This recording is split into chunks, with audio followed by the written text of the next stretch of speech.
I'm sorry, Mr. Tumwesigye, before we start, I realize I haven't made an introduction. Yes, Mr. Amos Tumwesigye is from ACE Global. What do you do at ACE Global, and what is ACE Global about? First, tell us, Mr. Tumwesigye. Okay, I am at ACE Global. ACE Global is an interesting international group that started in Uganda and spread wings, and we are now having an advisory office in Geneva and headquarters in Dubai. And what we do is that we work with all financial institutions that finance trade, using the goods as collateral security. We work with all trading companies, whether they are doing import, whether they are doing export, whether they are having internal contracts with entities like World Food Program. But the whole picture is, the whole game is that the banks and the financial institutions do not have to ask you for a mortgage of your land, do not have to ask you a mortgage of your house. They look at the goods traded as collateral security. So for us as ACE Global, because the banks and trading houses and say, for example, other financial institutions, both commercial and government banks that finance trade, because they look at these goods as collateral, or so technically we offer collateral management services to hold on these goods on behalf of the banks, control receipt, storage management, and release as and when they pay. Okay. Thank you. Thank you so much, Amos. So we can go ahead with the presentation. Okay. So today we're going to talk about a case, trade financing, and a case for warehouse receipt system.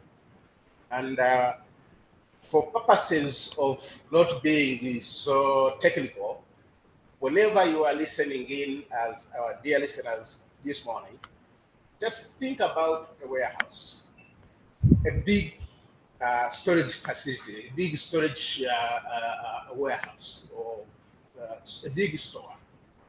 Think about goods pressed in that big store. Think about having a specialized person that is very good at warehousing, that is trusted by financial institutions, that will give you a receipt, which receipt to confirm that you have deposited goods in that warehouse, confirm their quality, to confirm their type, and they can use that receipt to go to your bank and present it, and they can finance that receipt. They confirm that the goods are there, they're in the hands of a good warehouse entity that is known, that they know that this warehouse entity or warehouse has the personnel to receive these goods in terms of good quality, in terms of the quantity, in terms of the weight, such that these financial institutions can be able to depend to trust that receipt to be able to finance whichever goods you have deposited in those warehouses.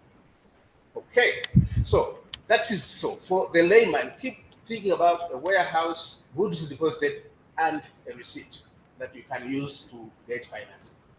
So it is a technique or a methodology of financing commodities. The method involves the use of stored commodity evidenced by the issuance of a warehouse receipt acceptable by the banks as collateral for loans to the depositor or the owner of the commodity. It is a document showing that the depositor or owner of the goods that has deposited goods in this warehouse, stating the locality where the warehouse is, where they have deposited the goods, the quantity, the value, the quality of those goods. Often, depending on the legal system in the country, it is a document of title and may allow goods to be sold or pledged by simple endorsement. I need to explore more on that. What happens is that we have two types of warehouse receipts. We have what we call a negotiable warehouse receipt and a non-negotiable warehouse receipt. A negotiable warehouse receipt is, I probably give, say, James is the owner of the goods. He has maize in the maize catchment area. He has a good storage there, and he wants to have this maize. And this is the right time when the prices of maize is low. So you can buy these goods at this low price and keep them and wait for a better price and sell at a later stage. Now, for the non-negotiable warehouse receipt, this is between the depositor or who eventually becomes the borrower. The depositor can be the trader, the owner of the goods. Then there is the warehouse keeper or the collateral manager. Then there is the bank. Now, what happens is this depositor or this trader will approach their banks and say, I have this maize. I want you to finance it, such that you can. The price at this time is so much. I want to buy the maize in my catchment area. I have where to keep it.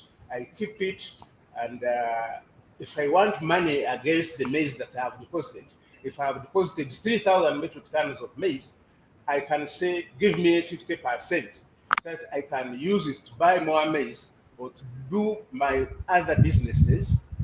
Then the bank would say, okay, we are a bank, we deal with paper documentation, but we have an entity that knows about grain warehousing and grain keeping. So they send an entity like ACE as a collateral manager. We go there and inspect the warehouses in terms of the exterior and interior, in terms of suitability for keeping these goods. So once we've done that, we confirm to the bank that the area is suitable, that we can go there and receive these goods in terms of quantity, quality, and weight. Then we give the documentation to the bank, in terms, which is called the warehouse receipt, a non-negotiable warehouse receipt. The bank will then discuss with the trader or the depositor on the financing element. We don't get involved in the financing element. The trader can say, we know you are a bank, and we know there is the agricultural financing facility, and you are part of those that are eligible to provide agricultural financing facility, which is provided at a cheaper rate, at a 12% rate per annum. So we want financing under that arrangement. Then the bank will give them the money based on our documents.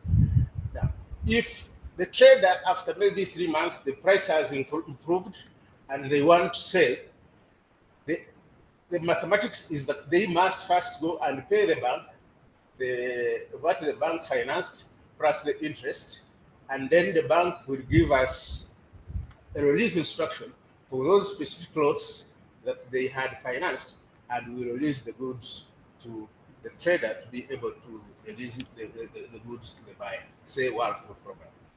That is the non-negotiable warehouse receipt system. But you have had another concept of warehouse receipt system. You know, in Uganda, we have the Uganda Warehouse Receipt System Authority, the Ministry of Trade, and what that system it issues what we call negotiable warehouse receipts. Negotiable warehouse receipt means that any depositor, they put minimum. Say, for example, they say a depositor who can deposit, say, 2 tons or 3 tons. So what the warehouse receipt system authority does is they go in different parts of the country and they find warehouses that can meet their specifications, then they license them. So they license different warehouses in different parts of the country. So they say in Umurende, we have licensed these big warehouses. Whoever has goods worth, equivalent to 3 tons, should be able to come and deposit. We shall have our warehouse keeper who will receive the goods, and once the goods have been received, they have a system, an online system. They punch the goods that are online system.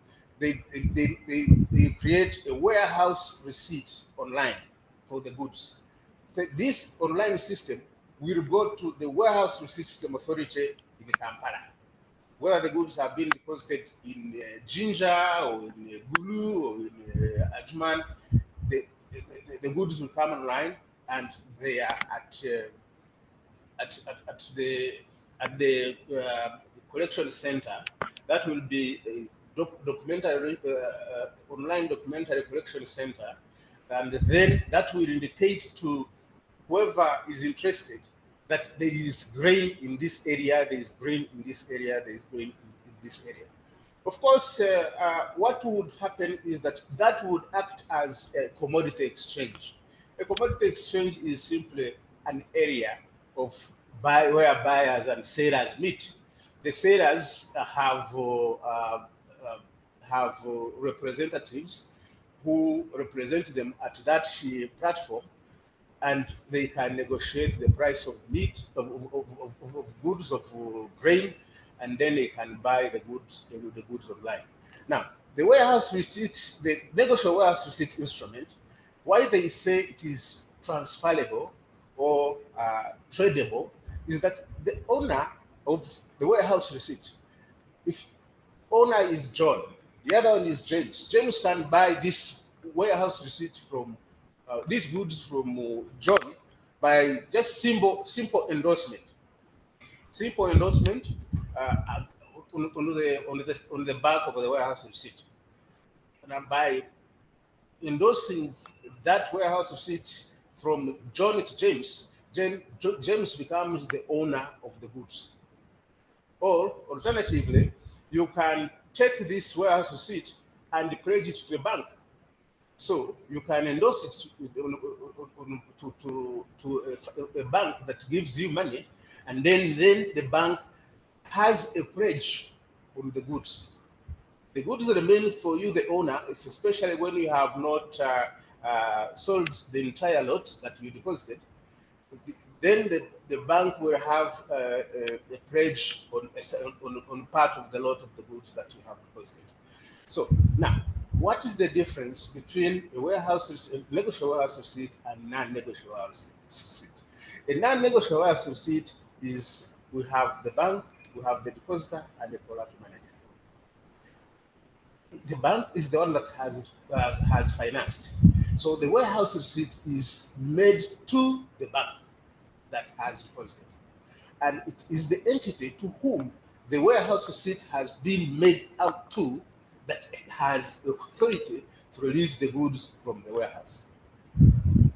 Now, for the non-negotiable instrument, that one can be whoever is in those two.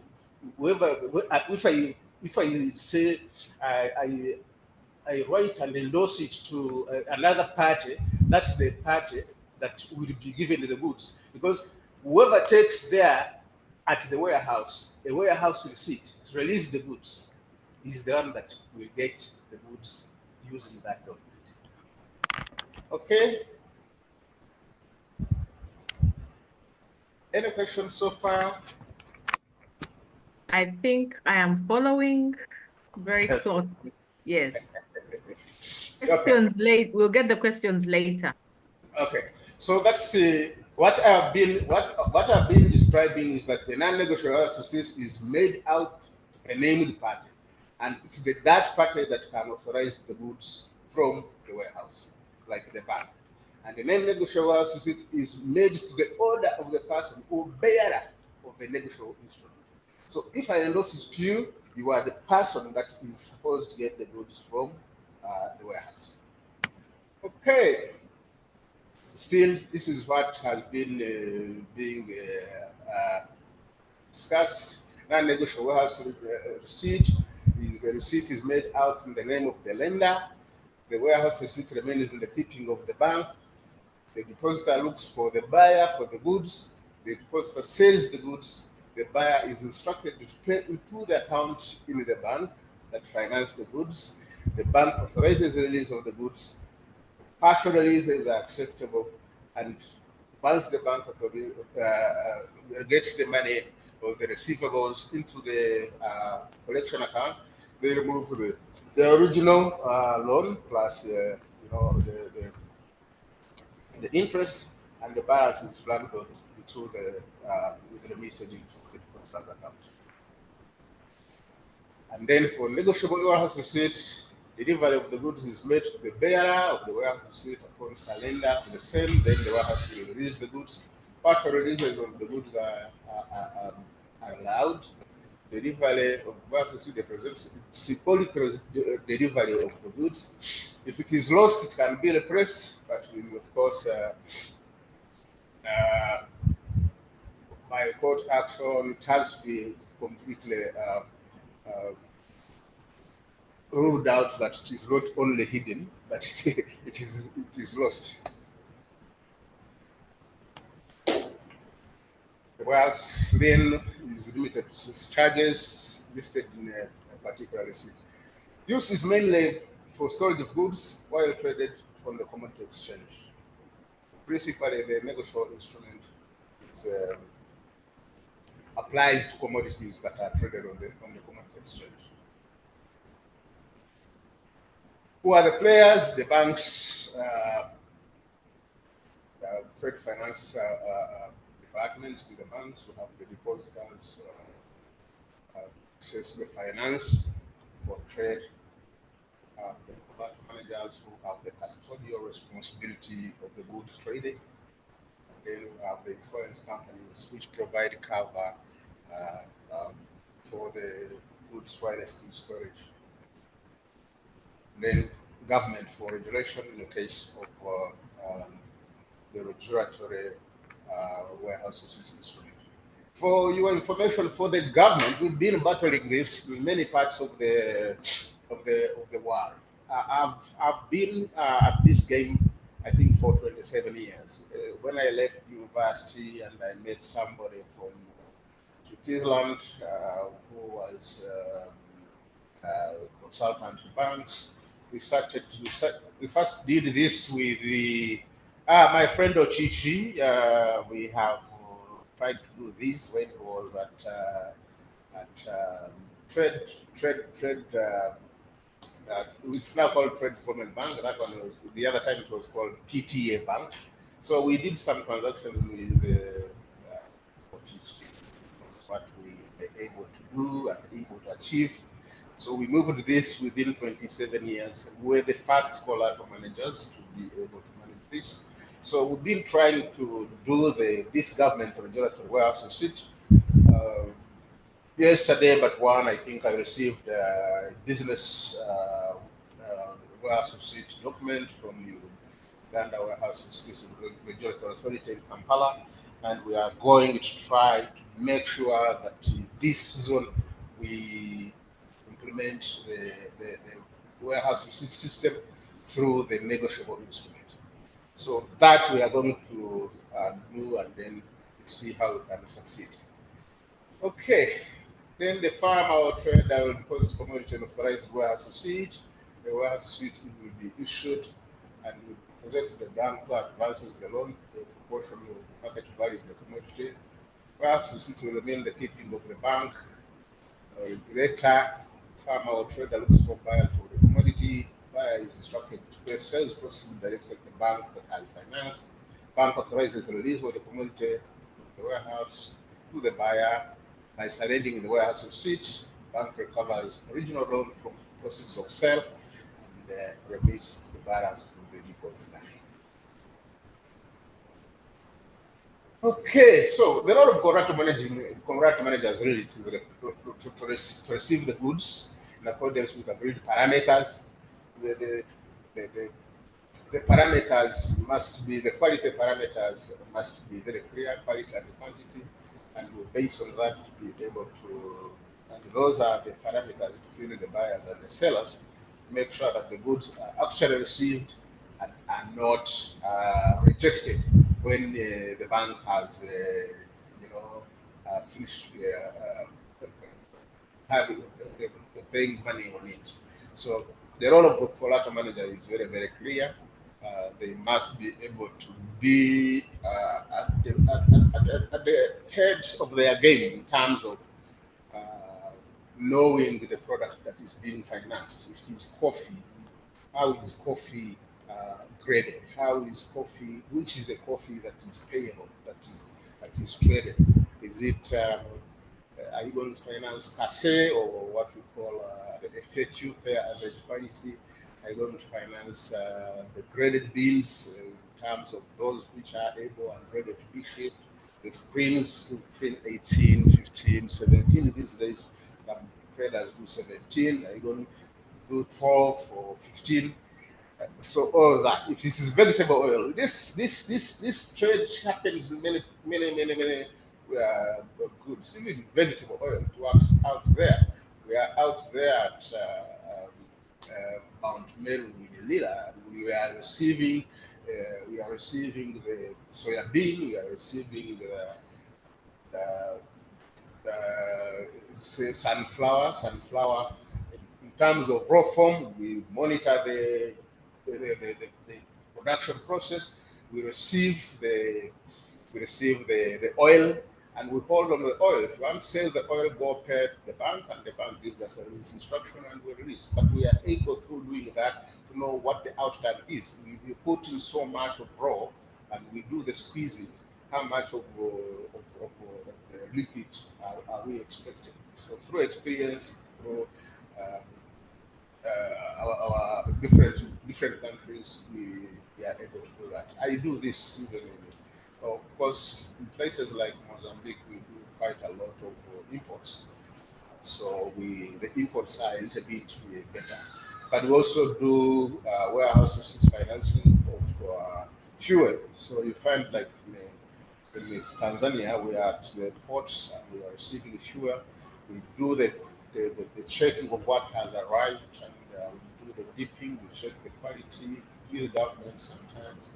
Then we release it through pipes to the tank farms. Those round things that you normally see are called tank farms. So there we don't issue a receipt, we issue a tank farm receipt. So it goes together with the transaction that we are handling. So if these traders that have gotten money from the bank to make sure they purchase the oil, they want to sell different oil marketing companies, then the oil marketing bank companies go and pay to the financing bank, and the financing bank gives us a release instruction, and the transaction is self-liquidating. It repays itself. That's what we call self-liquidating in nature. Okay, I think the benefits increasing willingness for banks to lend to agriculture and other entities, opportunity for working capital borrowing by making inventories and accounts receivables bankable, meaning that you lend against realizing that you against the stock and against expected receivables, which in other kind of banking scenario would probably not be banks would not be able to lend against that. Okay, we shall get the other from whatever from the Q and A. So I think that's it that I'm able to explain now. Belinda. Okay, thank you so much, Mr. Tumwesigye. I have always seen these adverts, big billboards with containers and warehouse receipting, and I wasn't very clear about how the process works. But I want to thank you for giving us an insight into how this whole thing works. So before we open up the session for questions and answers, as you were presenting, of course, I was imagining one of the things that could go wrong, but then you said one of the players is insurance. But still, I want you to, on our call today, are small business owners. Some of them are small business owners. Yes, we have lots of people in agriculture, like we have Mr. Akampuria who is growing honey. We have people mostly in agriculture. Some of them are traders as well. So I would like you to help us list some of the things that could go wrong in this process and how a small business owner should, uh, prepare for them. Pardon me, you would like, let me catch the question properly. You would like? What could go wrong in warehouse receipting, especially for small business owners? Okay. Okay. What could go wrong is principally the untrustworthy or unprofessional collateral managers that could, one, give wrong information, or two, that could be collusion. Because what we do is that when we receive these goods in warehouses, we exercise what we call a dual locking system. We imagine the business people have been doing business and have been doing business professionally.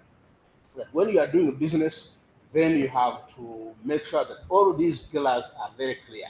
Like the previous speaker talked about the business pillars that you should not forget in 2024, including the pillar of strategy, the pillar of the departments being in place, like finance, operations, HR, and all that. So the business owner should be doing that, and the business owner should be able to invest to ensure their goods. So in our business dealings, one of the requirements is that the business owner must have an all risk insurance cover. Okay? All risk insurance cover in his favor, should anything go wrong. Now, if he brings in a bank to finance, then the all risk insurance cover should have a clause nominating the bank that has financed the goods as a first loss paid.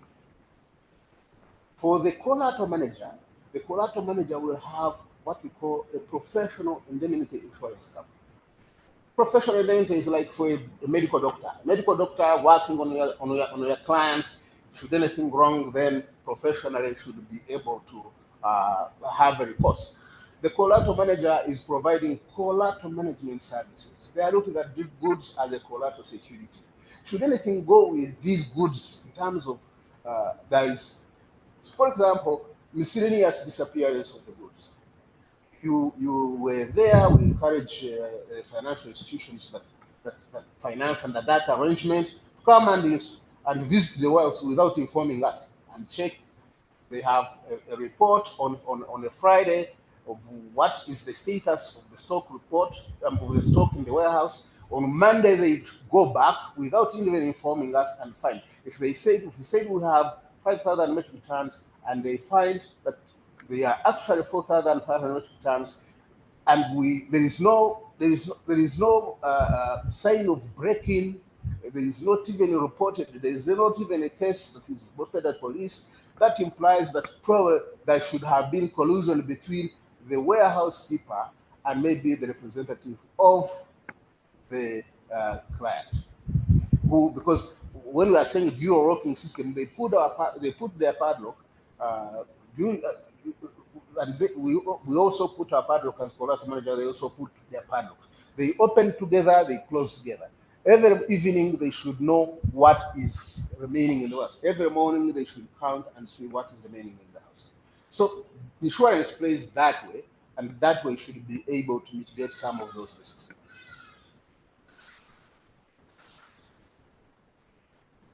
Okay, so insurance is our biggest mitigation for, because I can imagine the process can be really abused, and yes, and yet it is based on trust, isn't it, Mr. Yes, trust and a lot of legislation, but trust mostly, because there are so many lies that can happen without people getting to know them. Okay. So now I have a question from Martin in the chat. Martin is asking, what are the basic minimum requirements for your clients to access funding? Mr. Tumwesigye. Basic. Okay, basic minimum requirements. Okay, okay, Benina. The issue is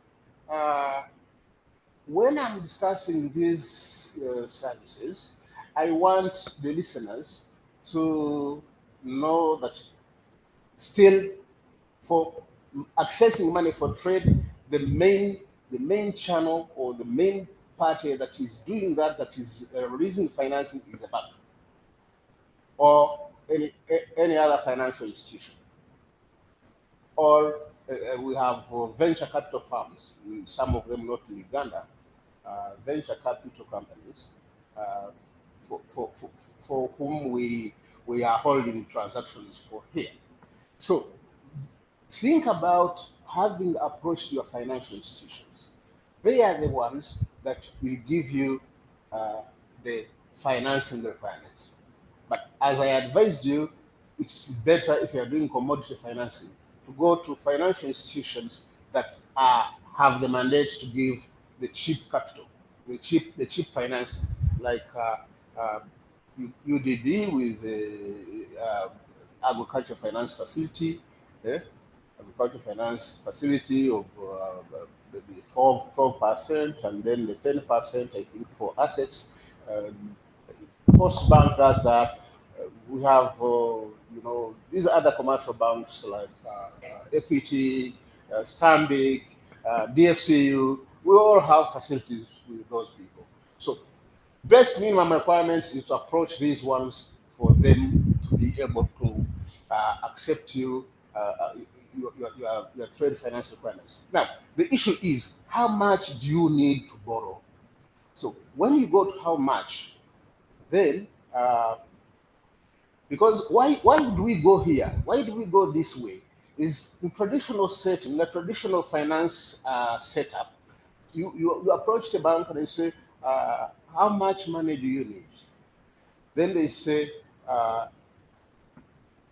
the cash flows. They need to look at the cash flows.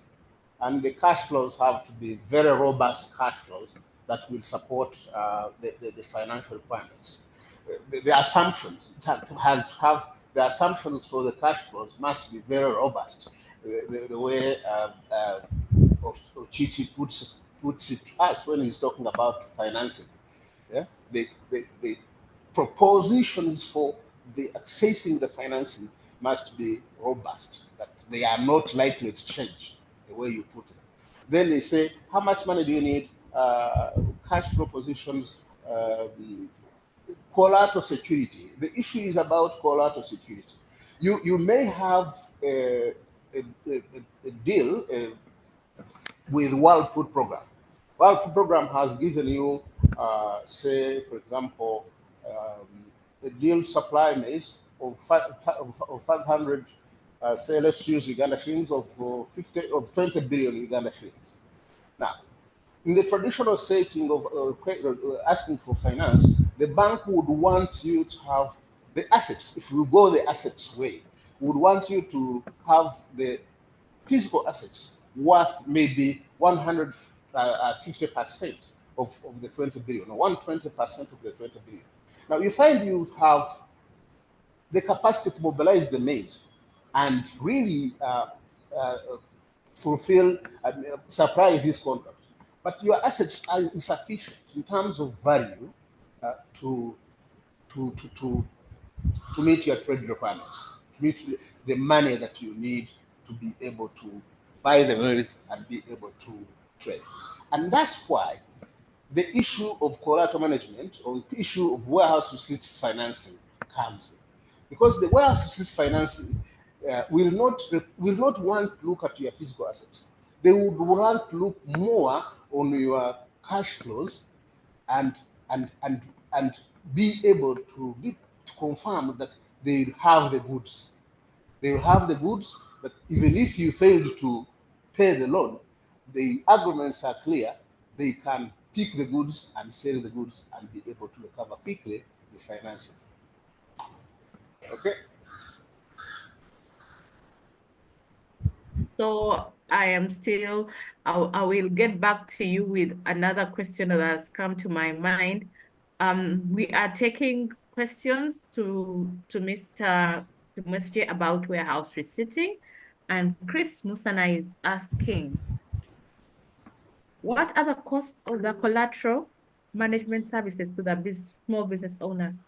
Yes. So, Mr. Tumwesigye, first give us an example. I hear you talking about big clients like World Food Program, you know, quantities of 3 tons. Those could be, of course, our businesses can grow to those quantities. But now think about small business owners. Show us and share with us what the cost structure is like. And then after you've explained that, I'll ask my next question. Amos.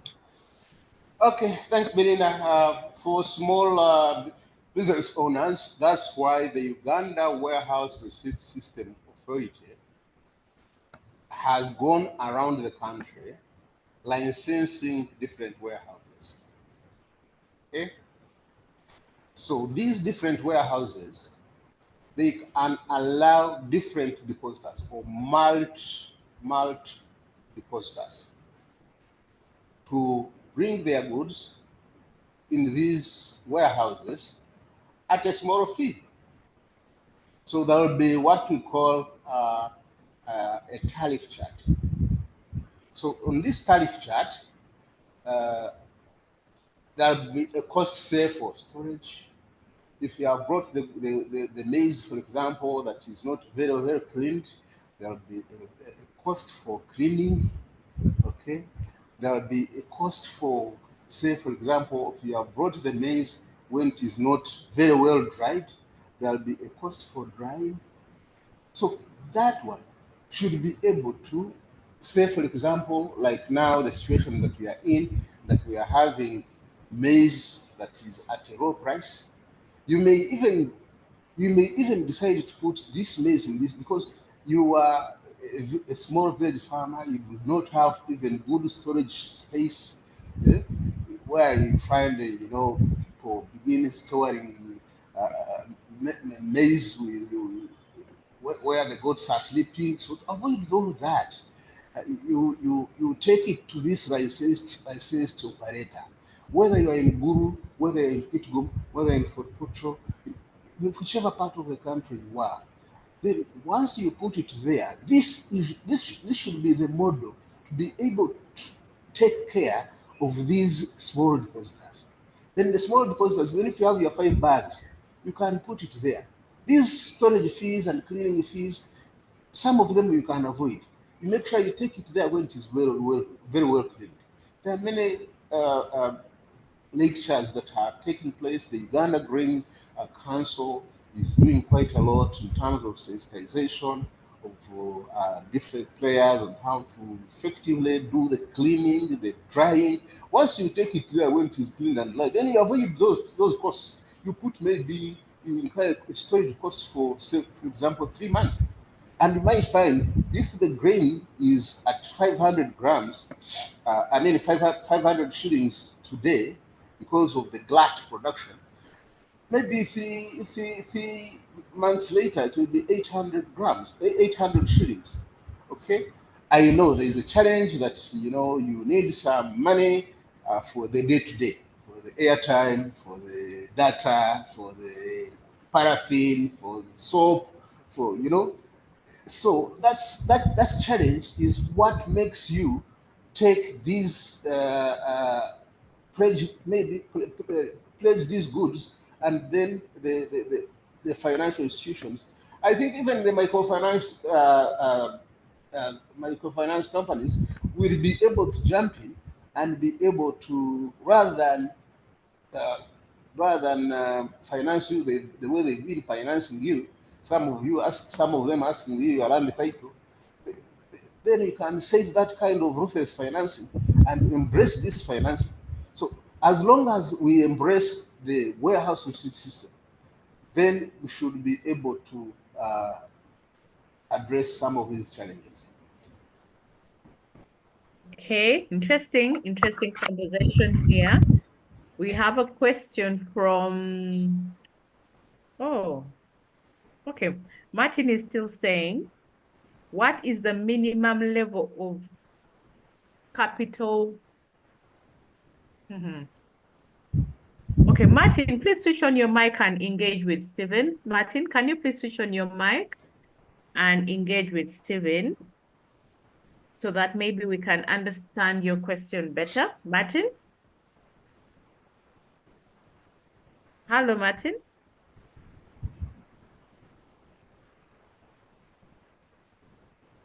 Martin Akampuria. Hello. Yes, please ask. Good morning. Good morning. Yes, you can ask your question to Mr. Tumwesigye. Enterprise and thank you very much. I want to understand the very minimum capital of requirements they can finance. Because I have heard him talking about water deposit program, talking about bank. What about this small business with the capital of around 20 million, 30 days? Can they finance it? Or for them, they have the minimum level of amount they start with the money. That's what I want to understand. Okay, Mr. Tumwesigye, do you get his question? Yes, I do. I do get his question. And Okay. what I explained is that let them embrace the warehouse receipt system financing that is being promoted by government.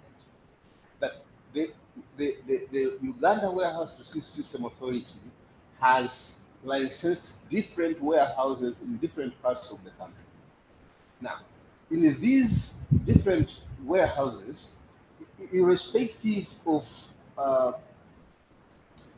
so the capital that you need that will be financed will depend on what in the quantity that you have deposited there. Are you going to deposit sesame seed? Are you going to deposit say maize grain? Are you going to deposit nuts? Now, what you are going to deposit there? What is the value, the market value at the time of deposit? Okay, so when you have you get the quantity of what you want to deposit, and then times the market value, you get a figure. Say, for example, the figure is 10 million. Okay, now once this 10 million, then you approach maybe your microfinance institution, you approach maybe Postbank, maybe Centenary, and say, I have these goods worth so much. Can you be able to finance? Then they say, okay, as we are waiting for the prices to stabilize, we are going to give you 80% of that. And they say, but we shall keep it for 3 months only. If you have not sold within 3 months, we are selling it to recover our money. Okay? So the amount to be financed depends on the quantity and the value of what we have deposited. So it is possible through this arrangement under the Uganda Warehouse System Financing. Okay, thank you very much, Mr. Tumwesigye. You're listening to the Business Recovery Series with Enterprise Uganda. Mr. Tumwesigye has talked about the Uganda Warehouse Receipt Authority and mentioned that government of Uganda is working with various warehouses around the country. I have posted the website for Uganda Warehouse Receipt Authority. If you need more information, you can log on to the website and read. So Grace Guari is asking, how can we access information on licensed warehouses and how can I turn my store into a licensed warehouse? Okay, Mr. Tumwesigye, over to you. No, what you have posted the website, there is a very vibrant lady called Deborah Charles. She's the CEO of the Uganda Warehouse System Authority. She will be able to really answer your question very well. There are a number that have been licensed. So that information can be easily got from the Uganda Warehouse System Authority.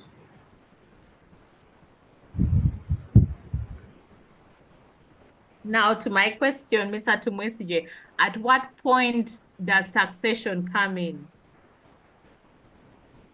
Succession. Taxation. Okay, taxation. Taxation is, Belinda, you are doing the business like the way you are doing it in other ordinary ways. What is making it different is the type of finance. But in other businesses, they want physical asset securities to be able to give you a loan. But in this one, we are talking about accessing financing using goods traded as collateral security. So you will still, as you are working, you will still pay your pay as you earn for the workers that are below you. You will still pay your withholding tax if you are withholding. You will still pay your VAT. You will still pay your corporation tax at the end of the year. Once you have audited and you have made money. So taxes remains the same. There is no like a tax waiver or anything. It's just a different type of financing that is premised on the goods traded as collateral security, evidenced by the warehouse subsidy. Okay, maybe I can ask my question again. Yes. So if I put my goods in a warehouse today, oh, today's the end of the month, perfect timing. I put my goods in the warehouse today, and you say that you have to wait for a buyer, right? Yes. Well, because what would be the reason for you to put the goods in the warehouse? As It's maybe because, okay, like I'm going to give one of the reasons that you've given is maybe you want a better price, yes. right? Okay, so you Yes. anticipate that in 3 months, the price of maize will have risen from maybe 500 to 800. Yes. Okay. So, of course, you're going to be making money on the price increase. So my question to you is, can this process of warehouse resitting be used as I'm going to ask it as a layman, be used as a reason to URA, maybe not for them to demand that because you have to pay taxes on those goods. When do they consider those goods being sold so that you can pay the tax? Is it at These the point days, when the buyer pays the bank and the goods are released? At what point? Because this is very important for tax planning. well, these days, of course, you have the complexities of IFRS. IFRS is a little bit tough. I think that is something that the grain trader, the Uganda Grain Council, for whom I am part of the members, I think I need to discuss with them because because it's such a very like at the point of sale, you raise an invoice once you have sold. So if you have goods in the warehouse, be it in a home, you have a warehouse, or in any other place for keeping, then you should not raise an invoice because you are not recording a sale. Are we clear? I think I get you. Yes. Okay. So, do we have any questions from participants on the call now? You can put up your hand or you can type your question in the chat so that Mr. Tumwesigye can answer it. We have 5 minutes to 10 o'clock. This is the Business Recovery Series with Enterprise Uganda, and today we are talking about warehouse resetting. And this is a form of, it is a system that allows you to get collateral on your goods, working with insurance companies, working with banks, working with owners of warehouses, and the regulatory authority, which is Uganda Warehouse Receipt Authority, to make sure that all the transactions go well. And of course, the taxman is also involved. Okay, so if we don't have any more questions, Mr. Tumwesigye, I'm going to ask you for your parting shots. Okay, Belinda, it's been nice talking to you, talking to all those who have gotten time to listen in. As I told you, I've been behind the warehouse system financing for the last 28 years. Quite a number of my friends will meet me and say, "Oh, but what does ACE do? We work with ACE. Like we normally see your cars in town, but we don't know what you do." So part of it is that probably some people who didn't know what we do or who didn't know about what the government is talking about in terms of warehouse receipt system have been able to get some insights. And please share my contacts. Should anybody, any other person who want to make us take this beyond this, we are always available to give insights and then give experiences, tell them what we do. It's clear that we do not only do this in Uganda, we do this in the whole of the world, but heavily present in Africa, where we have about 45 affiliates. And it's not only something to do with grain or agricultural products, anything quantifiable, verifiable, and has a clear shelf life and be financed under warehouse system financing. So we are always available. The door is open. We can always discuss further. Thank you, Belinda. Okay, Amos, before you go, please share your number with us so that I can type it here in the chat for everyone. What's your number? +256. Yes. 77.